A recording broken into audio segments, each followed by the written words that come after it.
really long couple weeks with the GPU reviews and all of the chaos following it, but the quick version up front today for the 9950X2D review. The 9950X2D is comparable to the 9800X2D in gaming situations. Not a big surprise there. They're basically identical in a lot of situations.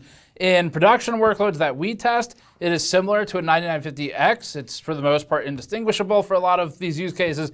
The biggest change has been to the setup, where historically the dual CCD parts with a single CCD that's faster and a single CCD that has the extra cache. So between the two, they're constructed differently. Historically, it's taken some care in setup and configuration, and AMD says that it is trying to solve that, and it has started to do so with the chipset drivers that have come out, well, actually before this, but that are really starting to roll out and see effect with the 9950X3D. So that's the biggest change, is really just to the setup. So just as an example, if you had a 7600X previously and you wanted to upgrade to a 7950X3D, our general advice would have been to just do a new Windows install. There are ways to do it without that, but that was kind of the easiest guaranteed way of making sure you set it up right, get the drivers to hook properly, the chipset drivers to behave properly, and install the things they need.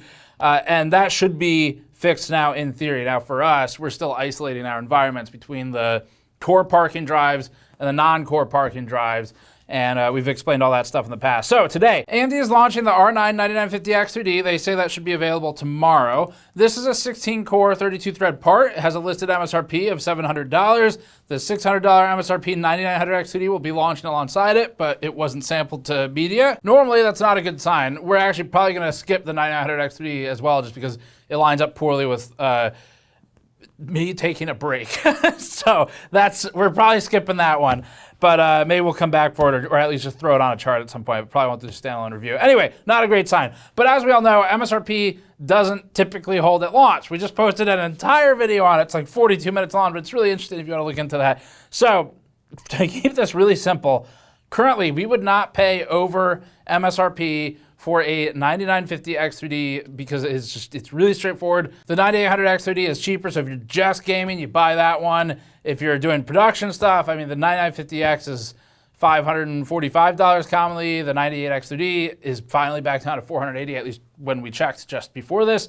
And there's some competition around too. So wouldn't pay over MSRP for it. It's that simple. If it's over MSRP, then our advice is to just ignore it and just either wait or buy something else. So today we're reviewing the 9950X2D. We're gonna go through gaming tests, production benchmarks, and it's been a really long review cycle. It's been 3 months long now, actually 4 if you count Intel in December. And so we're gonna keep this one really simple and just purely focused on the numbers and getting the charts out there to you. Before that, this video is brought to you by the Montech Hyperflow series of liquid coolers. The Montech Hyperflow aims to compete with other affordable liquid coolers by fighting on price to performance. In our testing, cooler performance was comparable to others in its class. The ARGB Hyperflow has an illuminated pump block with RGB LED fans that have quality rubber bumpers for vibration damping.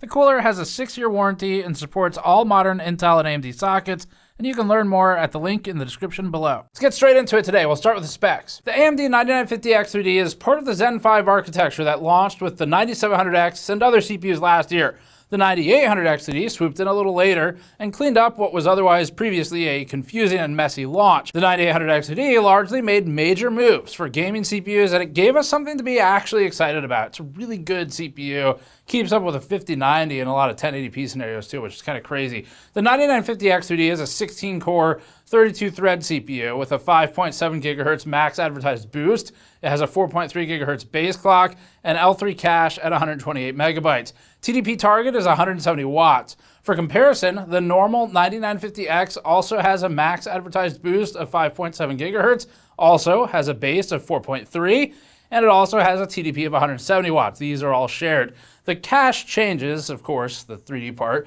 at 64 megabytes of L3. In terms of construction, the 9800X3D is really simple. It's a single CCD plus the I/O die.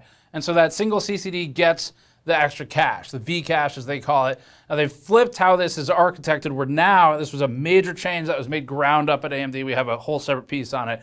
So, and I'll link that below if you want to check that out and learn about how it's all built. But now they've flipped it so that the V cache is on the bottom. It's closer to the substrate, meaning that the cores are now pushed up above it. There's a little bit less structural silicon, which helps with thermals. It gets rid of a massive just insulator, and it pushes the cores closer to the IHS, which should help them get the heat up and out without having to traverse through V-cache and additional structural silicon. So that was a major change they made with the 9800X2D. It was built ground up with the architecture itself. With Zen 5, it couldn't just be done, as AMD told us, with Zen 4 after the fact, after the architecture was done. So that was a big change. That helped a lot with thermals in the 9800X2D review, and that persists with the 9950X2D and the 9900X2D. So basically everything you can learn about this architecture and X3D for this generation, you can learn it from all the many 9800X2D coverage pieces from multiple people, and the basic supply here. It's just now there's two CCDs. One of them has the extra cache, so that'd be the X3D die, and then the other one is sort of quote-unquote normal in a sense, and then it's got the IO die, of course, as well. We're keeping this incredibly simple for testing this time. As always, you can find our test bench information published on the website under the Living Doc test bench page. We'll link that below. There's no third-party ads if you want to check it out. It's pretty fast.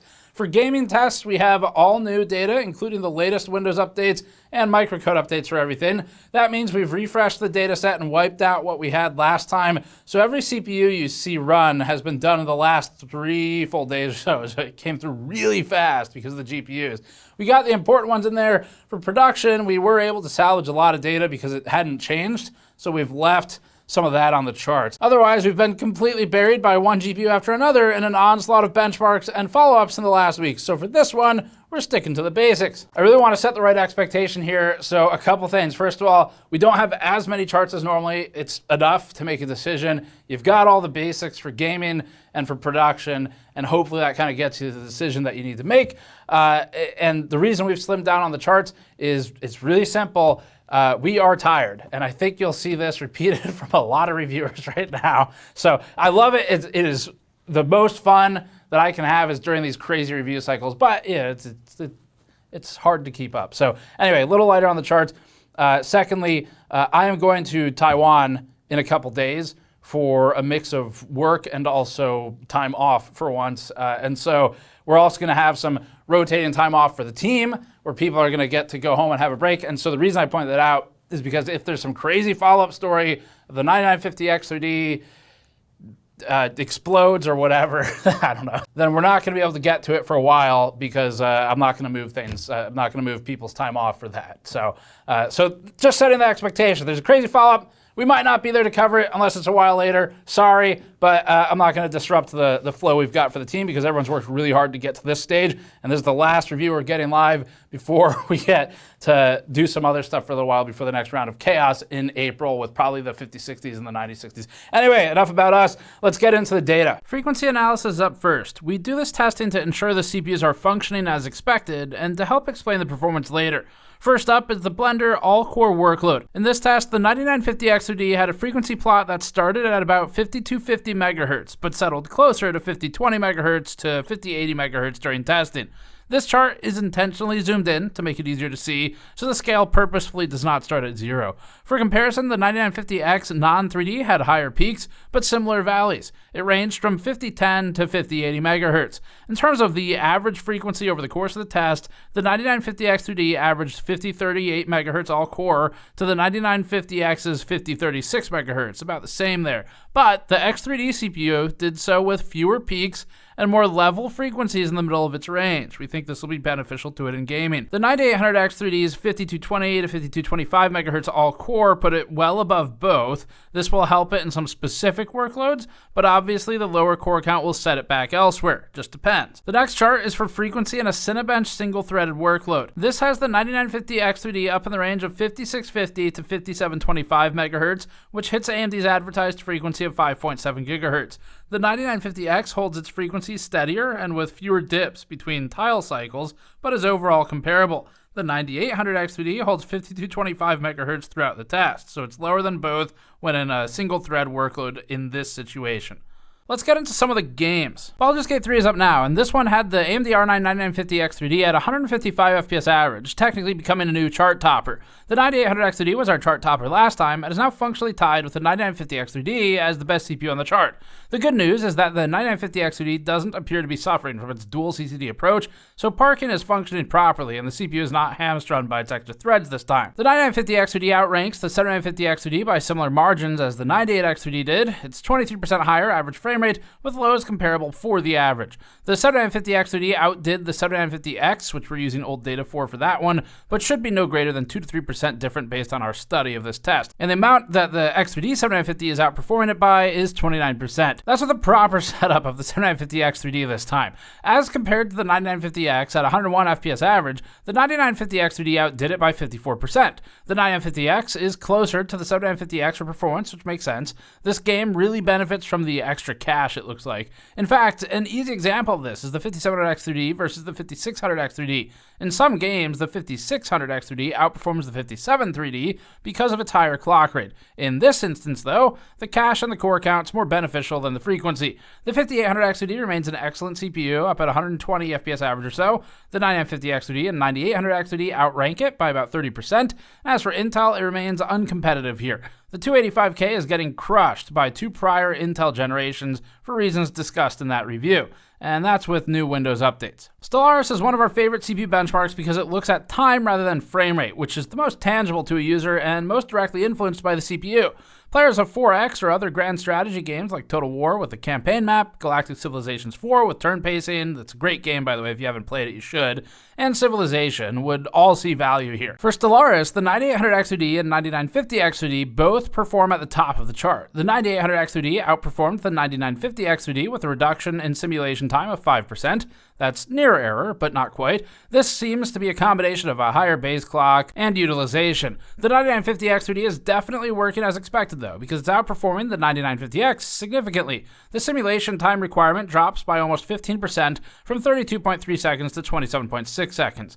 This is the one game where Zen 5 in particular had stronger gains over Zen 4, with the 9700X doing well here and proving that. That's from IPC uplift overall, where Zen 5 has benefited. Intel's 285K is competitive with the 7800X3D and 9700X at least. The 14900K and 14700K are within error of each other. In Dragon's Dogma 2, the 9950X3D leads the chart. It landed at 132 FPS average here, passing the 9800X3D by a measurable but irrelevant and unnoticeable to an end user, 3.2%. Both CPUs lead all of Intel's, although Intel at least lands its prior two generations ahead of the 7950X3D and the 7800X3D with the game's updates. This game really seems to benefit from extra cache, with the 9950X3D leading the 9950X by 46% and the 9800X3D leading the 9700X, although they have other differences, by 41%.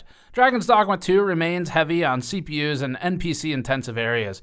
The 285K continues to impress with how much of a downgrade it is from not only AMD's current generation, but Intel's past generations. And so it looks like even with Windows updates and game updates and everything else, our conclusions are more or less the same on the Ultra 200 series. We added the older results for the 3700X and 2600 to this chart. Now we noticed that performance on older generations doesn't appear to have changed much. At most, there might be about a 5% change here, but we don't think so. Even with that, though, anything's an upgrade. We just wanted to put them on here in case it's a helpful reference. Intel has seen the most upgrades since our last round of tests in this game.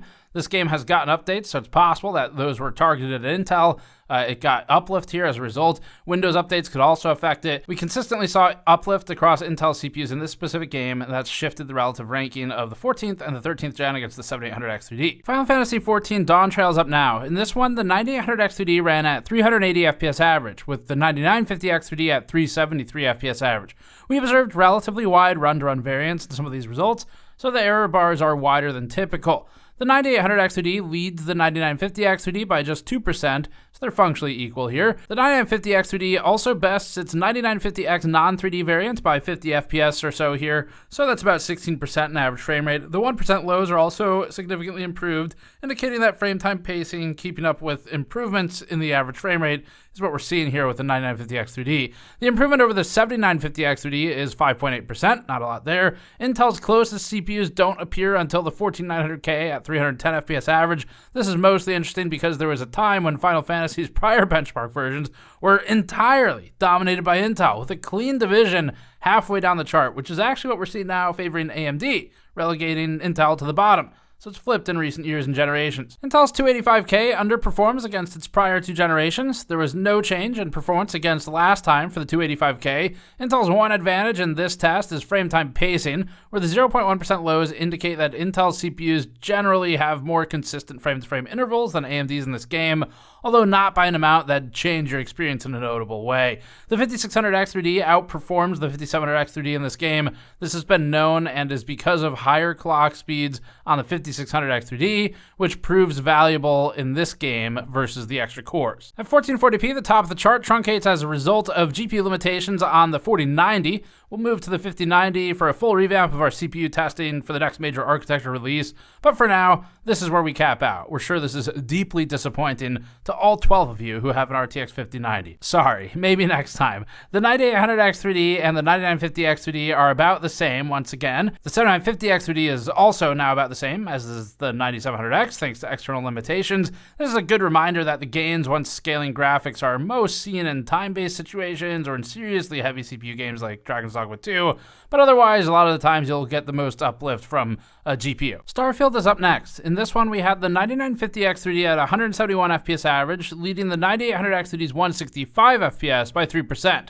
The 9800X3D was notably ahead of the 7800X3D, and the 9950X3D continued that, though neither had as revolutionary of a gain as we've seen in some of the other benchmarks. The 14900K trails the 7800X3D, improving upon its prior round result in a meaningful way. However, because of the improvements we're seeing in prior generations, the 285K now falls back behind Intel's 14900K in this test. The 285K still regresses and generally embarrasses Intel, trailing even the 13700K at times. Intel has continually tweaked its microcode on these prior generations, so it's possible that they rolled out a microcode that had lost some performance at some point, and they've regained some now in the 1413 series. We've updated BIOS to the newest version for each round, so that is a change that we make each time we run these benchmarks. Against the 9950X at 124 FPS average, the 9950X3D improves by 37%. That's one of the larger gains. Of course, if you're not going to use the extra cores, the 9800X3D makes more sense for value. Cyberpunk 2077 is back in our CPU test suite again with the Phantom Liberty expansion. Tested at 1080p medium here, the 9800X3D and the 9950X3D both ran at about 219 FPS average, and were well within run-to-run variance at only fractions of a frame per second apart.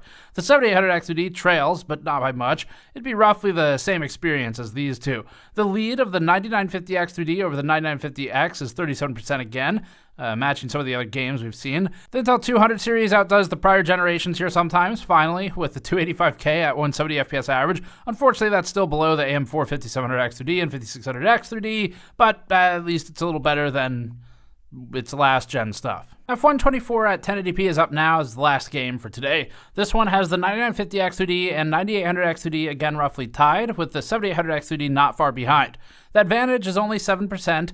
The 9950X3D leads the 9950X non-3D variant by 29%, slightly reduced from the advantage seen in other games. We might be hitting a GPU limit here. Intel's 14900K is the closest competition it has, released in 2023, with the 285K from last year, end of year, down at 9950X levels. The 5600X3D and 5700X3D results again show that this game likes frequency and IPC to some extent. 1440p is almost exactly the same in the bottom half, with the top switching around due to GPU overhead and limitations on GPU scaling. The 5800X3D falls down the ranks as the 14th and 13th gen handle the overhead a little better with more stable frame time pacing, which helps with the average. Otherwise, things are about the same sans limitations of scaling for the 9950X3D. We're moving on to production tests now. This is where the 16-core CPUs do well. Historically, we've seen the X3D variants of these CPUs underperform against the non-X3D parts due to power allocation to allow higher boosting. Extra cache doesn't help in our testing here normally. There's a few situations, but we'll see if the 9950X3D breaks the general trend. Blender testing hasn't changed since our October round. We ran validation on several CPUs and the results came out basically identically, so we can keep a lot of data for more comparisons. This should help those of you on older hardware because we've got more present here. The 9950X3D required 6.6 minutes to complete the render, which is about tied with the 9950X. It was technically faster, but in reality, these are tied. That's good news for the X3D part, though, because past X3D CPUs, like the 7950X3D, have been technically slightly slower than their non-3D variants. That's not because of scheduling or parking, but because the frequency was just slower in an all-core workload. Another good example is the 7800X3D, which was slower than the 7700X by time required, or the 5800X3D, which also required more time than the 5800X. The 9950X3D was the first to break this trend in a big way. Technically, the 9800X2D looked like it was doing that against the 9700X, but the power target was what brought most of the change. The 9950X3D outperforms the 285K here with about a 7% reduction in total time required to complete the render. Chromium Code Compile on Windows is another where the data set hasn't changed, so we were able to salvage it after validation. The 9950X3D required 81 minutes to complete the compile, which is comparable to the time required for the 9950X, but technically improved. This puts it marginally ahead of the freshly retested 285K, with a reduction in time required to compile from 285K to 9950X3D of 4.7% less time required. The 14900K required 88 minutes here, with the 265K at 98 minutes. The 9950X3D is the new leader in our compile test. This is not going to be representative of every type of code compile, just like none of these tests is representative of every angle of the use case. However, the way we test it, the 9950X3D is the new leader short of going to Threadripper. Data for compression and decompression can't be salvaged, so it's all new. In the 7-zip file compression testing, the 9950X3D led the chart at 206,643 MIPS, or millions of instructions per second. That has it just ahead of the 9950X by 3.3%. This is one of the tests where cache can help, depending on its implementation. The 5600X3D and 5600X are good examples of this. The X3D part has a lower advertised frequency, but manages to still roughly tie the 5600X. The 9950X3D outperforms the 7950X3D by 8.5% here, which completed at 191,000 MIPS. The 14900K is next at roughly 189K MIPS, and then the 13900K. The 285K follows all of these, down at 179K MIPS. Core count clearly matters in this test. The 3950X 16-core CPU is outperforming the 5900X 12-core CPU and 9700X 8-core CPU. In 7-zip decompression, we measured the 9950X3D at 277,000 MIPS, with the 9950X non-3D at 272,000. You wouldn't really benefit from the 9950X3D in a meaningful way in either compression or decompression of this workload. The 9950X achieves pretty much all the performance already, so you need use cases that more directly leverage the cache to get value out of the 9950X3D. Intel's 14900K is its closest competitor, followed by the 14700K, and then the 285K. We saved some of the data for Adobe Premiere as well. The biggest swing was to Intel's 12th and 14th gen CPUs here and 13th, where we saw improvement from Windows updates recently. Most other parts stayed relatively stationary, so any 12th to 14th gen CPUs that are date stamped as data prior to this round, so that'd be the October round, those would move around a little bit, so be aware of that. We decided to leave those on the charts anyway because they didn't move by a ton, and it might still help some of you who are on those parts. But just be aware that it's not 100% like for like. It is pretty close, though. The 9950X3D scored 11,600 points in the Puget Suite aggregate extended scoring for Premiere, which puts it at the top of the chart. It bests the 9950X by 5.8%, with the 14900K closest to it, and then the 285K. The improvement over the 7950X non-3D is 7%. We'll keep power and efficiency testing short this time to just show a couple situations. In Starfield, the 9950X3D ended up at 1.7 FPS per watt, putting it behind the 7950X3D and the 7800X3D, but tied with the 5700X3D and 9800X3D. The 9950X3D pulled 98.8 watts when playing this game, and Starfield is one of our games that most heavily loads the CPU, but still nothing like an all-core Blender workload, and especially not when you're parking basically half of the CPU to do more or less nothing. The 9950X non-3D part pulled 168 watts in the same test. Now, it's still doing core parking, but ended up pulling lower wattage. Part of this is due to voltage binning. That puts it down at 0.7 FPS per watt, and that means the 9950X pulled nearly 70 watts more than the 9950X3D, or about a 70% increase in power consumption despite running at a lower frame rate. In terms of FPS per watt, the 9950X3D is both higher frame rate and lower power, and so it's far more efficient. It's still not as efficient as the low-power 7800X3D, though. 7-zip compression shows that the 9950X3D can still be power-hungry, and in our compression efficiency testing, the 9950X3D pulled 203.8 watts. That put it at 1,014 MIPS per watt, or millions of instructions per second per watt, which makes it less efficient than about half of our chart. The CPU is the best performer, but not for efficiency, and that's because it's pulling 204 watts, so its efficiency has decreased compared to some others. The 9950X scored 979 MIPS per watt and pulled the same power at 204 watts, making it less efficient than the 9950X2D. The 7800X2D is a lower performer overall and in big ways, but has such impressively low power consumption that it ends up being the most efficient. Of course, if you were serious about running this kind of workload all the time, you'd still want something more powerful than the 7800X2D. Decompression testing looks better for the 16-core parts, with the 7950X2D proving incredibly efficient here, followed by an impressive result from the 7950X non-3D with Eco mode enabled. The 9950X2D ran at 1,358 MIPS per watt, putting it slightly ahead of the 9950X. They're still in the middle of this chart though. That's it. You've got the numbers. It's going to be one of those where we let you make the decision based on the numbers we've just presented. The quick version, again, is that for gaming, basically think of it like a 9800X2D. We didn't run into any major issues with the 9950X2D. That in and of itself is kind of an accomplishment for AMD. They've really struggled over the years with the dual CCDs where one has X3D with extra cache on it. Over the years, it's taken them some time to get to a place where it is not regressive and where it's a little easier to set up. And so the 9950X2D does appear to do that in our experience so far, and that is a major improvement for AMD. It's taken them some generations to get there, so good on them for that. If you are building only a gaming computer, it's really simple to us. If you've got the budget for looking at stuff this expensive, we think you should actually scale it down and go for a 9800X2D. The reason is it's just not that big of a difference. A lot of times it's kind of within error, or they trade places with each other. So if it's purely gaming and you really don't explicitly know that you need those extra cores, we think you go with the 9800X2D, you save some money. Intel is out of this conversation right now. They are not a part of the high-end, expensive CPU for gaming build scenario at the moment. So they're just absent. And the 9950X non-3D makes sense still if you're doing a production-heavy build where you don't have a use case that explicitly uses that extra cache. There's definitely use cases like that out there.